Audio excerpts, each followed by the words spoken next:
이 표는 11월 30일 기준 현재 11월 29일까지 나온 매출 데이터로 하나 정도 이제 판매가 되던 그런 스토어였어요.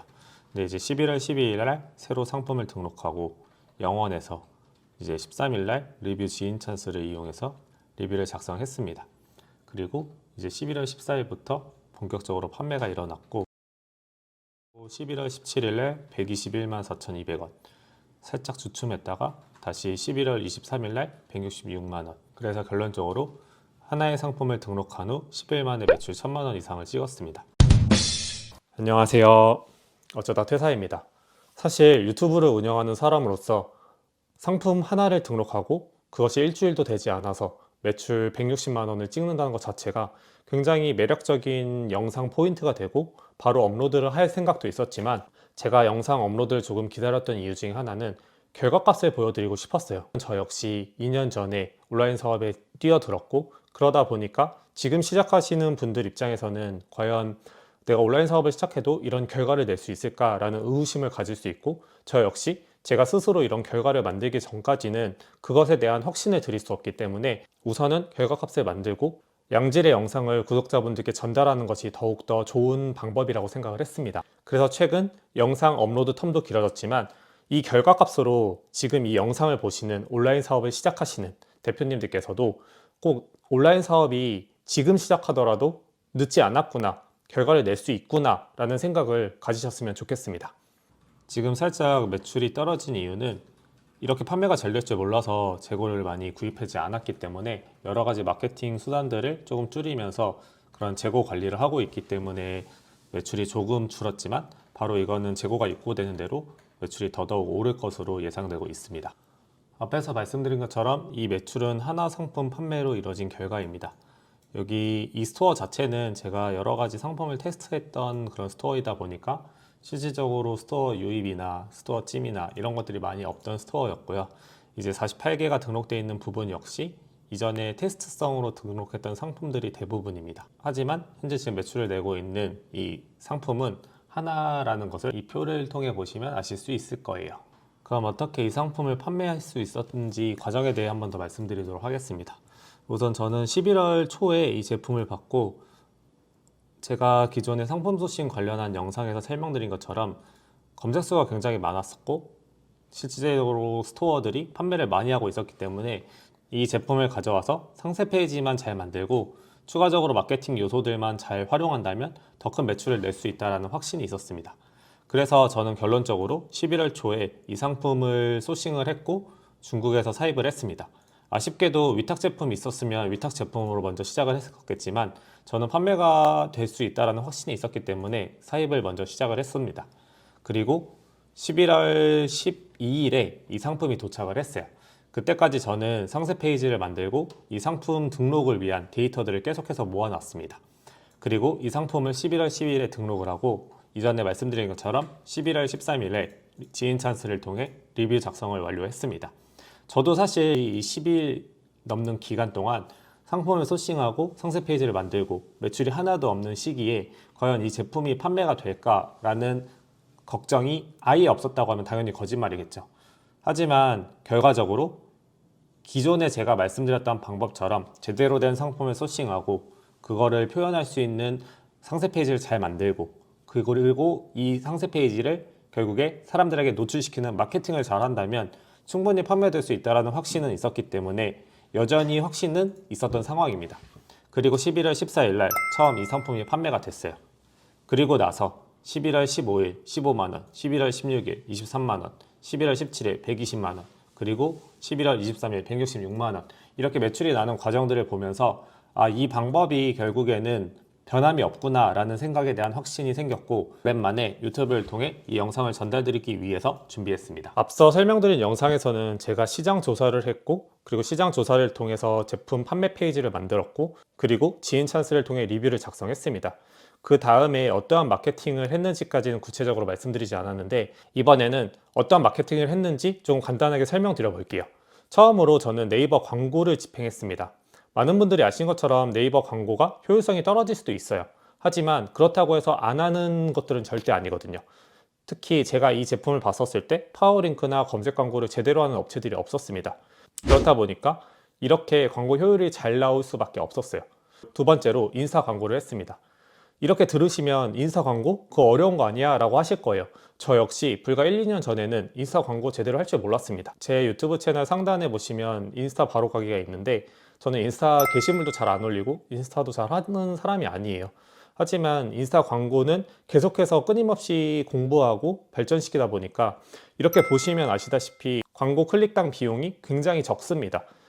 인스타 광고는 광고 소재가 중요하기 때문에 단순히 상품을 잘 선정한다고 되는 것이 아닙니다. 상품을 잘 선정하고 거기서 어떻게 광고 소재를 돌리냐가 중요해요. 그리고 저 역시 이것들을 처음부터 잘한 것이 아니라 이러한 과정들을 계속해서 배우다 보니까 이러한 광고 소재를 이렇게 다뤄야겠다, 이렇게 다뤄야겠다 시야를 확대할 수 있었고, 이 광고 소재 역시 그러한 결과값으로 인해서 굉장히 100원보다 더 작은 지금 거의 8, 90원 정도의 광고 클릭당 비용을 지금 만들고 있습니다. 추가적으로 블로그 협찬을 통해 지금 블로그 게시물들을 방향하고 있고, 앞선 영상에서 보여드린 것처럼 이 스토어 자체는 사실 죽은 스토어이기 때문에 씨앗이에요. 그래서 단계가 부족해서 이번 달에는 라이브 방송을 진행하지 못했습니다. 하지만 다음 달에 바로 라이브 방송을 진행을 할 거예요. 그리고 이와 더불어서 중국에서 재고가 오고 재고가 확보돼서 더 판매를 할 수 있으면 이제 카페 침투 마케팅을 진행을 할 거예요. 그리고 추가적으로 더 매출을 확대하기 위해 지금 유튜브 협찬도 기획 중에 있습니다. 여기까지 들으시면 아 진짜 뭐 마케팅이 이렇게 많아, 내가 이 마케팅 할 수 있을까? 이런 생각을 하실 거예요. 하지만 끊임없이 배우고 끊임없이 적용하면서 실패 사례에서는 아 이렇게 하면 안 되겠다, 다음에는 이렇게 해야겠다, 이런 부분들을 고민하면서 저는 사업을 확대할 수 있었다고 생각을 합니다. 저도 온라인 강사로서 초보셀러분들을 많이 만나다 보니까 그럼 왜 이것들을 못할까 이유를 고민했을 때 저는 두 가지를 말씀드리고 싶습니다. 첫 번째로 대부분이 내 제품이 없어요. 그리고 두 번째로 대부분이 어려우면 포기를 합니다. 구매 대행, 가격 비교, 위탁 판매 등 대부분이 내 제품이 언제 뺏길지 모르고 품절될지 모르다 보니까 마케팅에 비용을 쏟을 수가 없어요. 그렇다 보니까 내 사업을 확대할 수 있는 계기를 만들 수가 없는 거예요.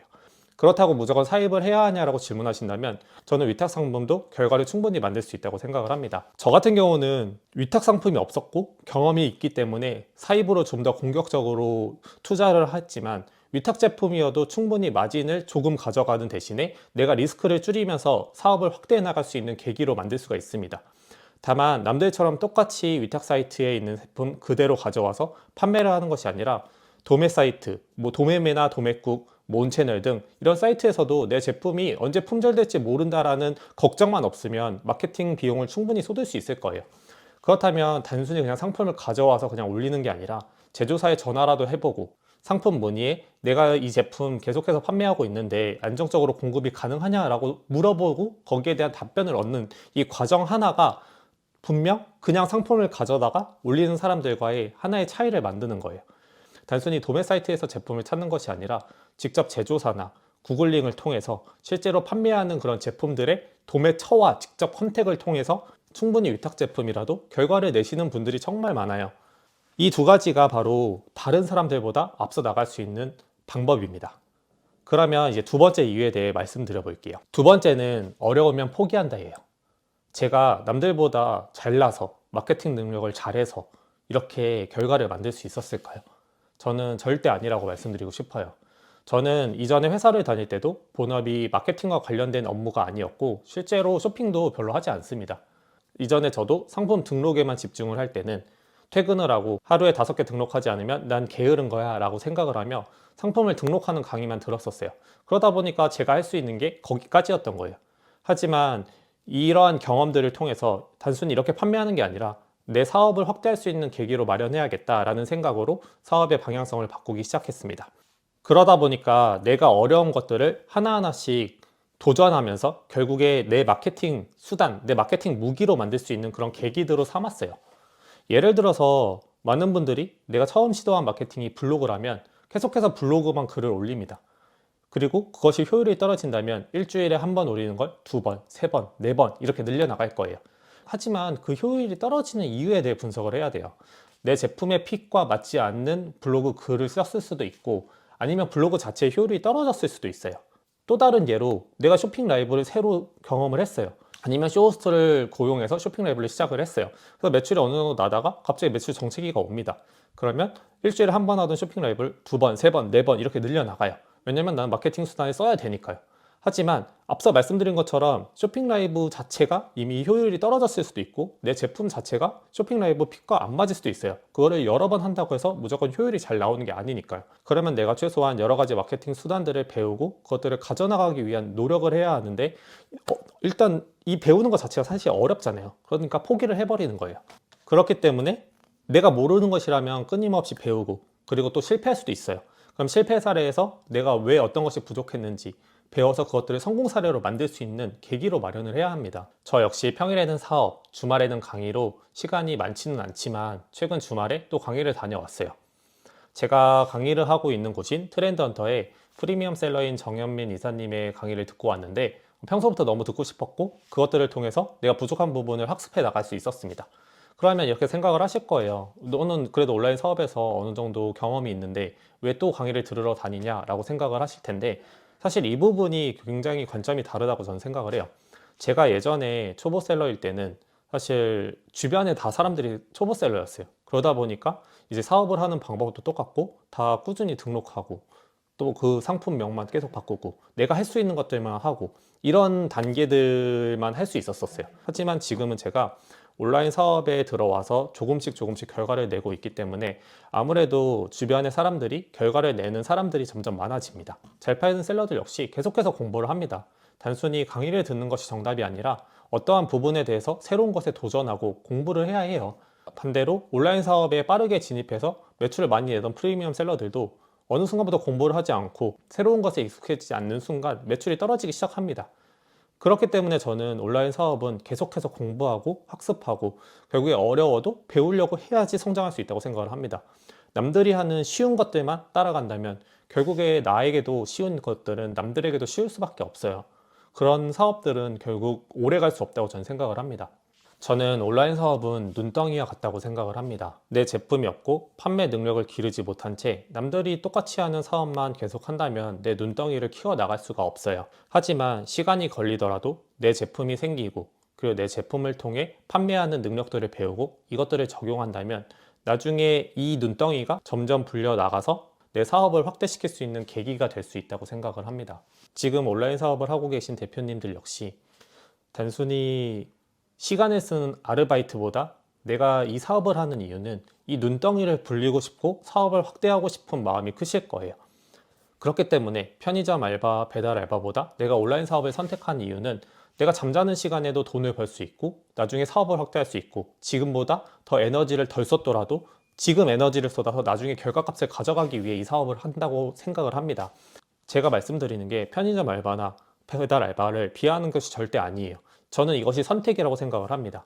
하지만 많은 분들이 간과하신 것 중에 하나가 온라인 사업이 오프라인 사업 대비해서 초기에 돈이 안 들어간다고 하더라도 내 시간은 들어갈 수밖에 없어요. 그렇기 때문에 내 시간이 얼마나 소중한 그 시간들이 지금 미래를 위한 방향성에서 그 사업을 확대할 수 있는 그런 길을 가지 않고 단순히 시간만 쓰고 사업을 확대해 나갈 수 없다면 앞서 말씀드린 편의점 알바, 배달 알바 등을 통해서 돈을 더 버는 게 난 거예요. 그렇기 때문에 저는 지금 이 온라인 사업을 운영하고 이 영상을 보신 대표님들께서는 꼭 좋은 방향성으로 사업을 확대해 나가셨으면 좋겠습니다. 제가 앞서 설명드린 마케팅 과정들이 어려울 수 있어요. 그러면 내가 할 수 있는 것부터 하나씩 해 나가는 거예요. 예를 들어서 지금 인스타 광고를 예로 들어볼게요. 당장 내가 소재 만드는 거 어려울 수 있어요. 광고도 기획해야 하고 내가 소재를 만들기 위한 그런 디자인 작업도 필요하기 때문이에요. 그러면 영상을 잘 찍어 보는 거예요. 화면에 보시면 광고 라이브러리를 통해서 이렇게 크리스마스 관련된 소재들을 찾을 수가 있어요. 그러면 이렇게 크리스마스를 소재로 벌써부터 광고를 하는 업체들이 많죠. 내가 크리스마스 제품을 판매를 한다면 어떻게 이렇게 광고를 할 수 있을지 이것들을 보고 카피하고 그것들을 내 걸로 만들고 소재가 어렵다면 영상으로라도 찍어 보는 거예요. 저작권이 위반되지 않는 범위에서 크리스마스 노래도 넣어보고 그러면서 이렇게 광고 소재를 돌렸을 때 이런 것들에 사람들이 반응하는구나를 알고 나면 또 다른 마케팅을 할 수 있는 단계로 나아갈 수 있기 때문이에요. 다음으로는 카페 마케팅에 대해 말씀드려 볼게요. 카페 알바 같은 경우에도 내가 직접 카페에 글을 올리는 방법과 그리고 카페 알바를 통해서 게시글을 요청하고 원고료를 내서 이제 카페 알바가 게시글 올리는 방법. 여기서 조금 더 올라가서 핫딜 구자라고 해서 이제 맘카페의 게시판에는 핫딜 구자들이 있어요. 그럼 여기에 이제 제품에 대한 할인폭을 크게 줘서 엄마들이 구매를 많이 하게끔 유도하는 아이디는 한정적이기 때문에 이런 아이디를 가진 사람에게 컨택해서 내 제품에 대한 핫딜 업로드를 요청한다든지 이런 식으로 여러 가지를 시도해 보면서 결국에 내 제품과 맞는 그러한 마케팅들을 배우고 그것들을 적용해 나가는 과정이 필요해요. 다시 처음으로 돌아와서 상품 소싱도 마찬가지입니다. 상품 소싱도 물론 대형 키워드에서 판매량을 극대화할 수 있는 그러한 제품들을 소싱하면 좋지만 우리가 만약에 처음부터 그러한 것들을 하기가 어렵다면 중형 키워드든 중소형 키워드, 더 나아가 소형 키워드에서라도 내 제품을 그렇게 올려보고 내가 제품을 올릴 때도 아까 말씀드린 것처럼 제품을 찾기 위한 노력 과정들이 필요하겠죠. 단순히 도매처에서 그냥 갖다가 올리는 게 아니라 실제로 괜찮은 제품을 찾는 과정들을 겪어보고 방금 말씀드렸던 마케팅들을 하나하나씩 적용해 나가면서 여기서 판매량을 만들면 또 수익을 만들 수가 있잖아요. 그럼 이 수익을 가지고서 그 다음 더 위에 중형 키워드에 도전해보고 그 다음에 중대형, 대형 키워드에 도전해 나가는 그러한 제품들을 계속해서 내가 만들어 나간다면 제가 결과값으로 보여드린 것처럼 충분히 온라인 사업에서도 돈을 벌 수 있다고 생각을 합니다. 사실 제가 영상의 업로드가 길어진 이유 중에 하나가 이런 어려운 내용들을 얘기하면 많이 영상을 안 보세요. 그리고 왜 그러신지도 전 정말 잘 이해해요. 저 역시 그랬으니까요. 하지만 제가 계속 그랬었다면 저는 지금처럼 온라인 사업을 본업으로 만들 수 없었을 거예요. 저도 틈틈이 제가 만든 그런 결과값에 대한 과정들을 좀 설명드릴 수 있는 영상들을 만들어 보도록 노력하겠습니다. 그리고 마케팅 관련해서 같이 소통하고 싶은 내용들이 있으시다면 제가 운영하고 있는 카톡방에 들어가셔서 질문을 하시면 영상보다는 더 빠르게 피드백을 받으실 수 있을 거예요. 저뿐만 아니라 정말 잘 파시는 분들이 점점 많아지면서 서로 도움받고 있기 때문에 대표님들께서도 실제 내 경험으로 가져가셨으면 좋겠습니다. 대표님들께서 하고 계신 사업들이 정말 진정성 있게 운영이 되고 그리고 온라인 사업으로 확대되기 위해서는 정말 이게 본질이거든요. 그래서 본질을 좀 배울 수 있는 그런 사업을 운영하셨으면 좋겠습니다. 저는 제 영상을 보시는 구독자분들께서는 적어도 온라인 사업의 본질을 이해하고 내가 정말 온라인 사업을 하는 게 의미가 있었으면 좋겠어요. 그래서 그러한 측면에서 조금 강하게 말씀을 드린 점 이해 부탁드리고 저 역시 그 이해를 바라는 만큼 더 좋은 양질의 영상을 업로드하고 단톡방에서도 소통할 수 있도록 노력하겠습니다. 오늘도 긴 영상 시청해 주셔서 감사드리고 행복한 하루 되시길 바랍니다. 감사합니다.